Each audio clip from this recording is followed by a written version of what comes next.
And Lorenzo, as we've seen around the country, the protests in Tshwane particularly getting very violent.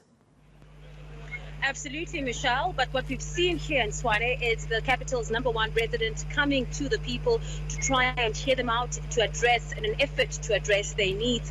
What happened just earlier on was the mayor coming to this part of the informal settlement called Gomora, and he tried to address the residents, but the residents were quite adamant, saying that he will not utter a word until he comes and sees the conditions that the residents live in.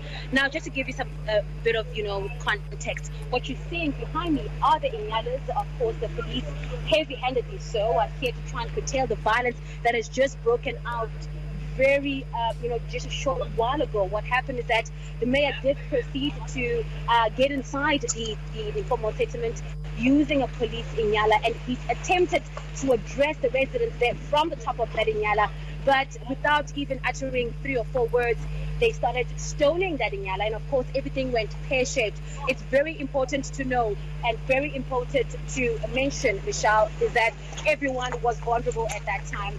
The mayor, of course, was whisked away inside that Inyala. We understand that some of his MMCs were also in one of the other Inyalas. But, of course, the media contingent that was here was left exposed. We had to run for our lives. We had to grab our equipment.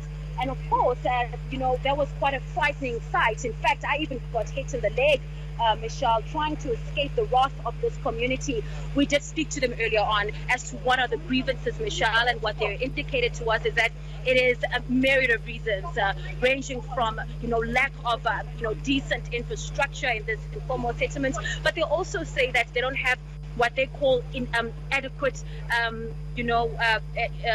scholar transport for their school kids. Also saying that they don't have enough schools here. They're calling for Panyaza Lusufi, the Gauteng MEC, to come down and also listen to, their plight. And of course, we understand that over 20 people have been arrested in this area. We understand also that this is in relation to the running battles that started yesterday. And of course, it seems these running battles are going to continue today. Lorenzo, just a note to you. Please do keep your camera sort of close to your mouth when you are speaking to us, because we do lose you when you try to describe to us the scene. Before we let you go, Lorenzo, just in terms of the historic context in this community. Of course, these protests may have started yesterday, they may have escalated today, but surely the issues that residents are raising, they date back some years. Absolutely. Just speaking to one of the community members here, saying that, it is time that the government really listens to them. Of course, this is a sentence we're hearing each and every covering service delivery protest. But for some reason, it sounded very different for me, Michelle, because they're saying it's do or die. It's now or never, saying that 2 administrations have come and gone, and yet they are still really just left out in the dirt.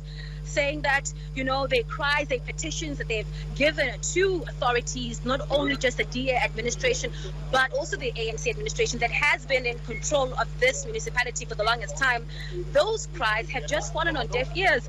Then they're saying that, just 25 days to the elections, if their, cries are not met now, they are of the view that the elections should be postponed up until their demands are met. And of course, this is a tall order.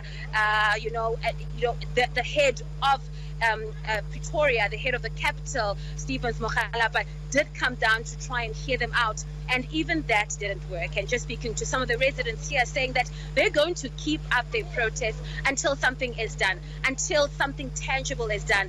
What that is, only time will tell.